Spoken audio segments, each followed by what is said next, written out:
Hello everyone, welcome back to my channel function lovers.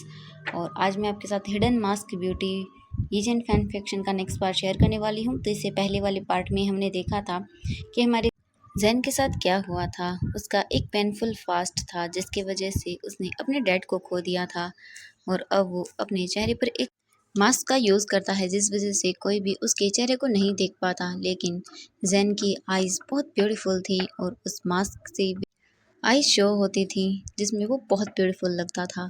Weighing का ये mask लोगों को उसकी तरफ और ज़्यादा अट्रैक्ट करता था क्योंकि जैन इस मास्क में भी बहुत ब्यूटीफुल लगता था।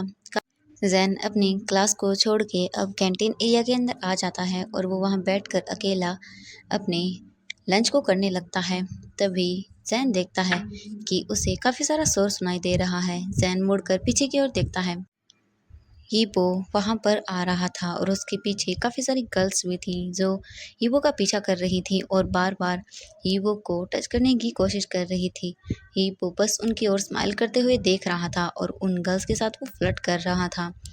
ज़ैन ने अपने फेस को साइड कर लिया और वो फिर से अपने लंच करने लगा। अपना लंच कंप्लीट करने के बाद ज़ैन वहाँ से जाने लगा, लेकिन तभी वो किसी से टकरा जाता है और नीचे गिर जाता है। तभी उस पर्सन ने कहा कि ओह ओह आई एम सॉरी, मैंने देखा नहीं। तभी ज़ैन अपने फेस को ऊपर करता है तो ये वो ज़ैन को देखता ही रह जाता है। ज़ैन ने अपने फेस पर एक ब्लैक मास्क लगाया हुआ था जिसके अंदर वो बहुत अमेजिंग लग रहा था। ईबो की आइज़ ज़ैन से हट ही नहीं पाती हैं। तभी उसके पास उसके कुछ फ्रेंड्स आ जाते हैं जो ईबो को बोले, हे ईबो, क्या कर रहे हो तुम यहाँ? ईबो ने कहा कि नहीं, कुछ नहीं। तब तक ज़ैन वहाँ से खड़ा होकर जा चुका था। ज़ैन ने पीछे मुड़कर एक बार भी नहीं देखा और यीबो बस ज़ैन को जाते हुए ही देख रहा था। तभी उसके फ्रेंड्स बोले, हे यीबो, क्या हुआ, तुम क्या देख रहे हो? यीबो ने कहा कि नहीं, मैं कुछ नहीं देख रहा। तभी उनमें से एक फ्रेंड ने कहा कि हे यीबो, तुम क्या उसकी ओर देख रहे हो? तुम्हें पता है वो हमारे कॉलेज में न्यू भी आया है जैसे तुम आए हो, पर पता नहीं क्यों वो किसी से बातें भी नहीं करता और वो अपने फेस पर पता नहीं इस मास्क क्यों क्यों लगाता है। तभी दूसरे ने कहा कि मुझे लगता है कि वो बहुत ब्यूटीफुल होगा। तभी दूसरे ने कहा कि नहीं, मुझे नहीं लगता कि वो ब्यूटीफुल है, मुझे तो ये लगता है कि उसका फेस खराब है, हो सकता है वो अपने मुंह दिखाने लायक ही ना हो। ये बोलकर वो सभी फ्रेंड्स हंसने लगते हैं, लेकिन ईवो का उनकी बातों पर कोई ध्यान नहीं था। ईवो तो बस उसी ओर देख रहा था जहाँ से अभी जैन गया था। इसके बाद ईवो अपने फ्रेंड्स के साथ कॉलेज से चला जाता है। वो अपनी आगे की क्लास भी अटेंड नहीं करता। इसके बाद हमें जैन की और का सीन दिखाया जाता है। जैन अपनी क्लास के अंदर बैठा हुआ था और वो अपने नोट्स को बना रहा था। तभी उनकी टीचर ने क्लास में अनाउंसमेंट की कि वो अब उन्हें एक असाइनमेंट देने वाले हैं। हर असाइनमेंट को 5 लोग मिलकर करेंगे ग्रुप के अंदर। इसके बाद जो तुम्हारी नेक्स्ट क्लास होने वाली है उसके अंदर मैं तुम्हें तुम्हारे ग्रुप्स के नाम दे दूंगा जिसके अंदर आपको मिलकर एक असाइनमेंट कंप्लीट करना होगा और 10 दिन के अंदर उसे कॉलेज के अंदर सबमिट भी करना होगा। ये बोलकर टीचर वहाँ से चले जाते हैं।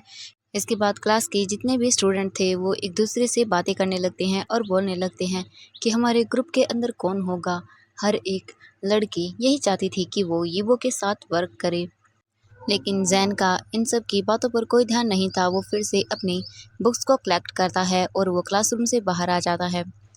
जैन अपने कैंटीन में आकर फिर से बैठ जाता है और वो वहीं अपने नोट्स को बनाता रहता है क्योंकि इस वक्त कैंटीन में आकर कोई भी उसे डिस्टर्ब नहीं करेगा। कुछ टाइम के बाद जैन की क्लास का वक्त हो जाता है। फिर से वो अपनी बुक्स को कलेक्ट करता है और फिर से वो क्लासरूम के अंदर चला जाता है। जैन जब क्लास के अंदर आया तो उसने देखा कि वही लड़का जो कुछ टाइम पहले था वो यहाँ बैठा हुआ है और काफ़ी सारी लड़कियाँ उसके आसपास घूम रही है और वो उनके साथ फ्लर्टिंग कर रहा है। जैन को ये देखकर बिल्कुल भी अच्छा नहीं लग रहा था कि किस तरह से ये इंसान बिल्कुल शेमलेसली इन सब लड़कियों के साथ फ्लर्टिंग कर रहा है। इसके बाद जैन अपने डेस्क पर आकर बैठ जाता है और वो फिर से उस नोटबुक के अंदर कुछ ना कुछ लिखने लगता है। तभी उनके टीचर भी क्लास के अंदर आ जाते हैं। जैसे ही क्लास के अंदर उनके टीचर आते हैं वो सब लोग खड़े होते हैं और अपने टीचर को वो करते हैं। इसके बाद वो सब अपने जगह बैठ जाते हैं। टीचर ने कहा कि मैंने सभी के ग्रुप्स के नेम डिसाइड कर दिए हैं। ये बोलने के बाद उस टीचर ने अपने हाथ में कुछ फाइल्स को कलेक्ट किया और वो सभी स्टूडेंट्स को एक एक फ़ाइल दे देता है और वो बोला कि मैंने हर एक ग्रुप का नाम उस फाइल के फ्रंट पेज पर लिखा है, तो आप अपने ग्रुप को देख लीजिए और जो मेंबर्स जिस ग्रुप के अंदर हैं वो एक साथ खड़े हो जाएं। इसके बाद हर एक स्टूडेंट अपनी फ़ाइल को चेक करता है और वो अपने ग्रुप के जितने भी मेंबर थे वो सभी एक साथ खड़े हो जाते हैं। इसके बाद टीचर ने कहा कि ठीक है, अब आप सब अपने असाइनमेंट को करना शुरू कर दीजिए। ठीक है, ये बोलकर उनके टीचर क्लासरूम से बाहर चले जाते हैं और कुछ टाइम के बाद उनकी कॉलेज का टाइम ओवर हो जाता है। सभी अपने ग्रुप्स के मेंबर्स को देखने लगते हैं। तभी एक बॉय जैन के पास आकर बैठ जाता है और वो उससे बोला कि हे, तुम्हारे ग्रुप का नाम डी है ना? जैन ने अपनी फाइल को ओपन किया और उसमें देखकर अपने सिर को हाँ में हिला दिया। तभी वो पर्सन बोला कि वाह, बहुत अच्छी बात है, मेरा नाम जिली है और तुम्हारा? जैन उस लड़के की ओर ही देख रहा था जो जैन से बार बार बातें किए जा रहा था, लेकिन जैन का उस लड़के पर कोई ध्यान नहीं था।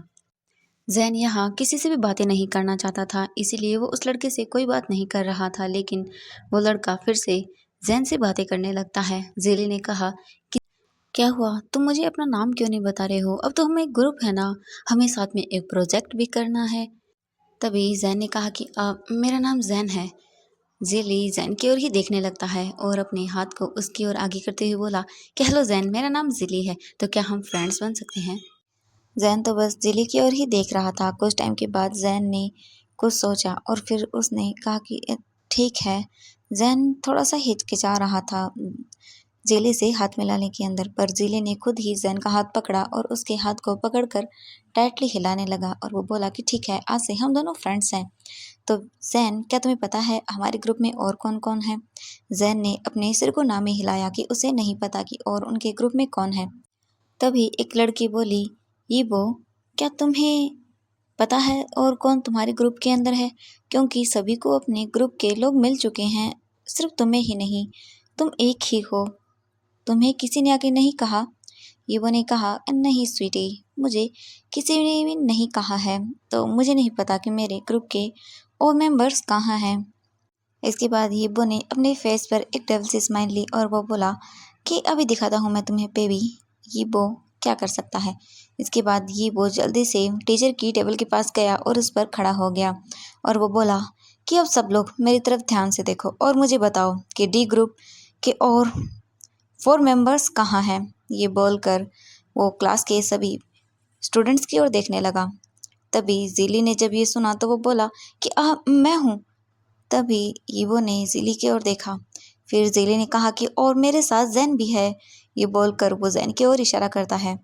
जैन को देखने के बाद यीबो के फेस पर एक स्माइल आ गई और वो अपनी उस चेयर से नीचे उतर गया और वो जैन की ओर जाने लगा। यीबो जल्दी से जैन के पास आ गया और यीबो के हाथ में जो फाइल थी वो उन दोनों के पास फेंक दी और बोला कि मुझे ये प्रोजेक्ट वगैरह हैंडल करने में कोई इंटरेस्ट नहीं है, तो तुम दोनों मेरा ये प्रोजेक्ट कंप्लीट कर लेना, ठीक है? वरना तुम दोनों देखना मैं तुम्हारा क्या हल करूँगा, समझे तुम दोनों? ये बोलकर यीबो वहाँ से चला गया।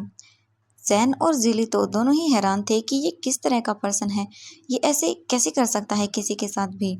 इसके बाद जिली ने कहा कि जैन वो अमीर ज़्यादा है और प्ले बॉय भी है। मैंने उसके बारे में काफ़ी ज़्यादा चीज़ें सुनी हैं। वो हमेशा न्यूज़ रिपोर्टर्स की हाईलाइट में रहता है और कोई ना कोई स्कैंडल उसके अपोजिट खड़ा ही रहता है। तुम नहीं जानते शायद।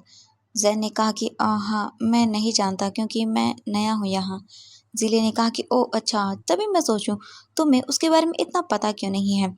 जैन, उससे दूर रहना, वो एक नंबर का प्ले बॉय है और वो हम जैसे छोटे स्टूडेंट्स को बहुत ज़्यादा बुली भी करता है।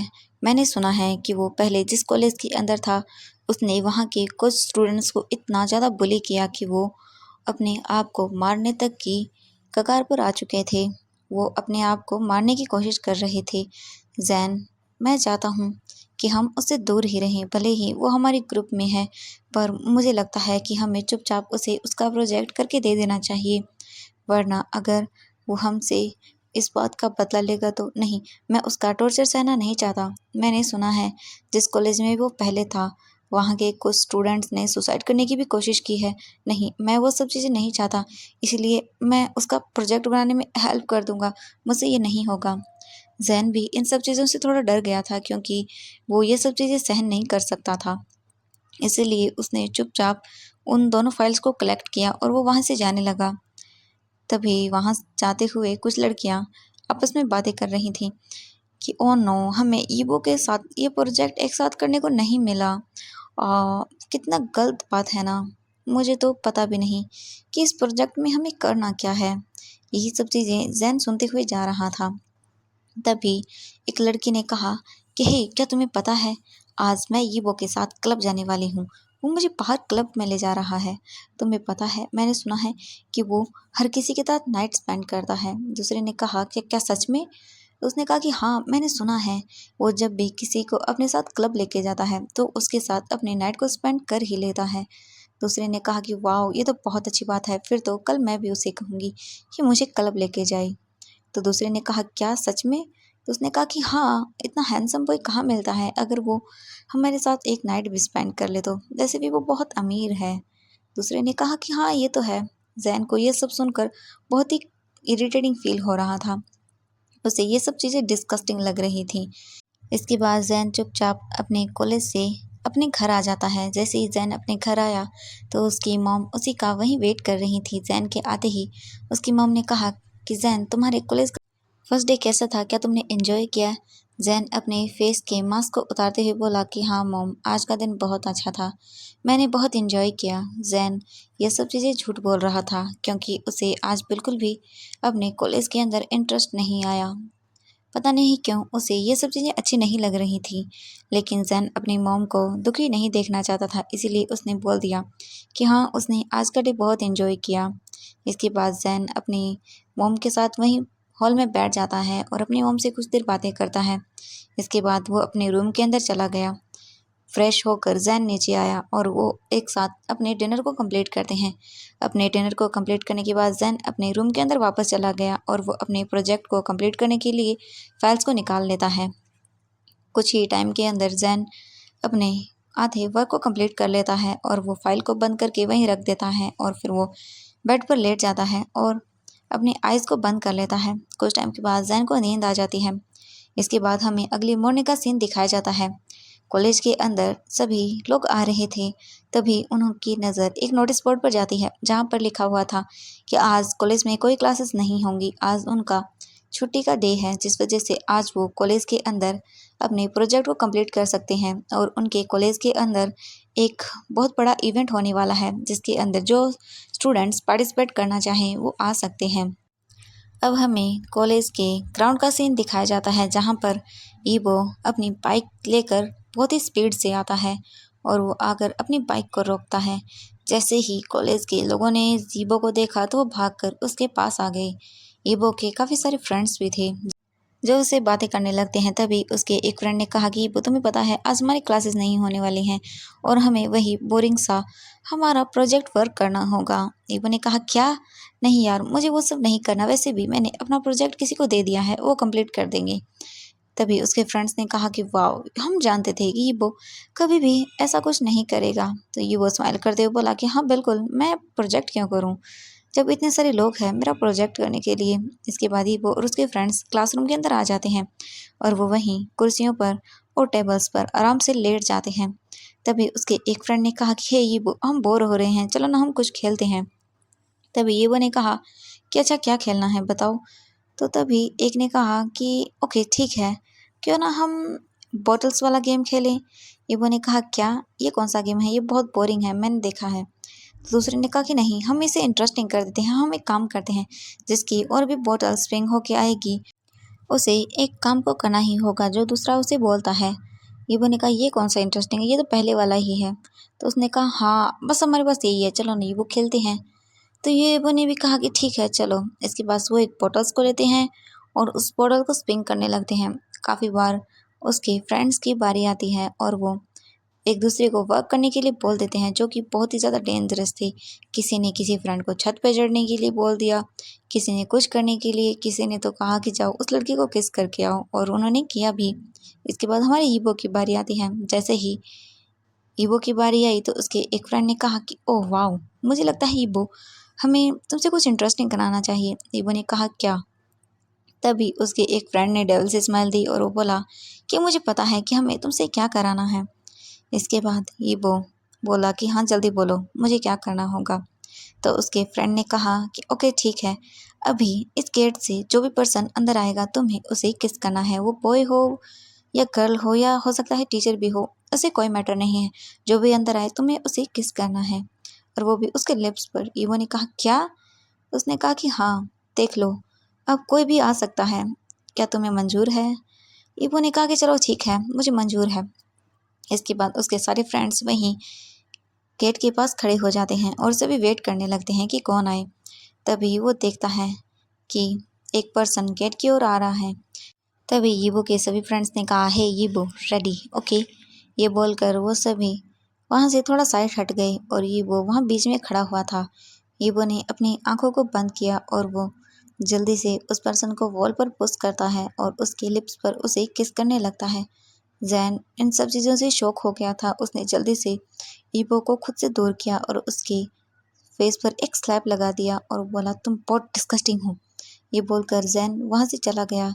जैन को इस वक्त बहुत ज़्यादा डर लग रहा था। वो जल्दी से वहाँ से भाग जाता है। ईबो तो वहीं पर स्टंट खड़ा रह गया था कि उसे किसी ने स्लैप लगाया। तभी उसके फ्रेंड्स ईबो का मजाक बनाने लगी और वो बोले कि वाह ईबो क्या बात है, तुम्हें तो सबके सामने उसे स्लैप लगा दिया, क्या बात है, ये तो आज की ब्रेकिंग न्यूज़ है। तुम्हें पता है मैंने तो तुम्हारी वीडियो भी बनाई है, क्या बात है, और देखो ना इस पर कितने सारे कमेंट आ रहे हैं अभी के अभी, ये देखो। ईबो ये देखकर बहुत ज़्यादा गुस्से में आ जाता है। ईबो जल्दी से गुस्से में वहाँ से चला जाता है। ईबो जल्दी से अपने घर आता है और वो अपने रूम के अंदर चला जाता है और जल्दी से डोर को बंद कर लेता है और एक वाइन की बोतल निकालता है और उसे पीने लगता है। कुछ ही सेकंड्स के अंदर ही वो बिल्कुल ड्रंक हो चुका था। उसे जैन का मारा हुआ वो स्लैप ही याद आ रहा था। उसे बहुत गुस्सा आ रहा था। ईबो ने कहा कि तुम जो भी हो मैं तुम्हें छोड़ूंगा नहीं, तुम्हारी हिम्मत कैसे हुई मुझे ऐसे सबके सामने स्लैप लगाने की, मैं तुम्हें छोड़ूंगा नहीं, तुम्हारा वो हाल करूंगा जो तुमने सोचा भी नहीं होगा। तुमने ऐसा किया भी कैसे? तुम खुद मेरे पास आओगे और मुझे किस करोगे? मैं तुम्हें दिखाऊंगा कि मैं क्या कर सकता हूँ। I want to destroy you, तुम जो भी हो मैं तुम्हें अच्छा सबक सिखाऊंगा। ये बोलकर ईवो एक डेविल सी स्माइल देता है और दूसरी ओर हमें जैन के और का सीन दिखाया जाता है। जैन इस वजह से बहुत ज़्यादा डर गया था और वो जल्दी से अपने घर वापस लौट आता है। इस वक्त जैन की मॉम घर पर नहीं थी, वो किसी काम की वजह से घर से बाहर गई हुई थी। जैन जल्दी से अपने रूम के अंदर आता है और वो डोर को बंद कर लेता है और वहाँ चुपचाप एक कोने में जाकर बैठ जाता है और उसे वही सब चीज़ें याद आने लगती हैं जो उसके साथ आज से कुछ साल पहले हुई थी। किस तरह से उसे कार्लो ने भी इसी तरह से बहुत ही ज़्यादा बुरी तरह से ट्रीट किया था। जैन अपने पुराने उसी सब चीज़ों में वापस लौट जाता है। उसे वही सब चीज़ें याद आने लगती हैं जो कार्लो ने उसके साथ की थी। जैन इस वक्त बहुत ज़्यादा डर जाता है। तभी उसे किसी ने आवाज़ दी। जैन ने अपने आप को संभाला और वो डोर की ओर जाने लगा। उसने जल्दी से डोर को ओपन किया तो उसने देखा कि डोर पर मिंगजी है। जल्दी से जैन ने मिंगजी को हक कर लिया और वो बोला कि मिंगजी मुझे मुझे बहुत डर लग रहा है, मुझे डर लग रहा है मिंगजी। मिंगजी ये देखकर थोड़ी डर गई और वो बोली जैन जैन जैन क्या हुआ, क्या हुआ जैन, तुम इस तरह से क्यों बिहेव कर रहे हो, मुझे बताओ क्या हुआ है। जैन मिंगजी को और भी टाइटली हग कर लेता है। कुछ टाइम तक जैन ऐसे ही रहता है। इसके बाद जैन अपने होश में वापस आता है और वो मिंगजी की ओर देखते हुए बोला नहीं कुछ नहीं हुआ, बस मैं वो थोड़ा डर गया था। मिंगजी ने कहा कि क्या, क्यों, तुम क्यों डर गई थी जैन? मिंगजी ये सब चीज़ें जैन से पूछ रही थी। जैन ने कहा कि नहीं वो मुझे आज थोड़ा अच्छा फील नहीं हो रहा था, मेरा सर दर्द था तो मैं बुरा सपना देख रहा, इसीलिए मैं थोड़ा डर गया था। मिंगजी ने कहा कि क्या सच में यही बात है जैन? जैन ने कहा कि हाँ यही है और कुछ नहीं। जैन ने मिंगजी को सच नहीं बताया क्योंकि अगर जैन मिंगजी को ये सब बता देता तो उसके बाद मिंगजी उसकी मॉम को बताती और वो दोनों ही परेशान होते। जैन अब अपनी मॉम को और परेशान नहीं करना चाहता था, इसलिए उसने मिंगजी को कुछ नहीं बताया। इसके बाद मिंगजी ने कहा कि अच्छा ठीक है अगर यही बात है तो जैन मैंने तुम्हारे लिए ब्रेकफास्ट बना दिया है, तुम आज कॉलेज से वापस क्यों आ गए? जैन ने कहा कि नहीं वो मैंने कहा ना मेरा सर दर्द था इसीलिए मुझे अच्छा नहीं लग रहा था इसलिए मैं वापस आ गया। मिंगजी ने कहा कि अच्छा ठीक है, तुम्हारे मॉम वैसे शाम तक वापस आएंगी, उन्हें मुझे कहा है कि मैं तुम्हारा ख्याल रखूं। जैन ने कहा कि अच्छा ठीक है। इसके बाद जैन मिंगजी के साथ नीचे आता है। वो दोनों बैठकर अच्छे से ब्रेकफास्ट को कर लेते हैं। इसके बाद जैन अपने रूम के अंदर वापस चला जाता है और वो अपने प्रोजेक्ट को कंप्लीट करने लगता है। जैन के माइंड में बार बार ईबो ने जो किया वही चल रहा था और उसे बिल्कुल अच्छा नहीं लग रहा था। कुछ टाइम के बाद जैन की मॉम भी आ जाती हैं। मिंगजी और जैन तीनों वहीं हॉल में बैठकर एक दूसरे से बातें करने लगते हैं और वहाँ दूसरी तरफ ईबो अपने फेस पर एक डेविल सी स्माइल लेते हुए बोला कि जैन, मैं तुम्हें छोड़ूंगा नहीं। तुम्हारी हिम्मत कैसे हुई मुझे सबके सामने ऐसे स्लैप लगाने की? तुम्हें दिखा कर रहूँगा कि मैं कौन हूँ। और वो अपने फ़ोन को निकालता है और वो फ़ोन करते हुए बोला कि जो मैंने कहा था क्या तुमने कर दिया? तो दूसरी तरफ से उस पर्सन ने कहा कि जी सर, हमने वैसा ही कर दिया है जैसा आपने कहा। आप मॉर्निंग को इसे चेक कर सकते हैं। इसके बाद ईबो ने कहा कि बहुत अच्छे। ये बोलकर ईबो स्माइल करने लगता है और वो फ़ोन को कट कर देता है। इसके बाद ईबो डेविल से स्माइल देते हुए बोला कि जैन, अब बस मॉर्निंग होने का वेट करो। मॉर्निंग में वो होगा जो तुमने सोचा भी नहीं होगा। तो फ्रेंड्स, आज के लिए बस इतना ही। नेक्स्ट पार्ट के लिए वेट कीजिएगा। Thank you so much friend मेरी वीडियो देखने के लिए। और आई एम सॉरी कि मैं कुछ दिनों से वीडियो अपलोड डेली नहीं कर पा रही हूँ क्योंकि मुझे थोड़ा सा काम था, पर अब से मैं डेली वीडियो को अपलोड करूँगी। Thank you so much friends. Bye bye.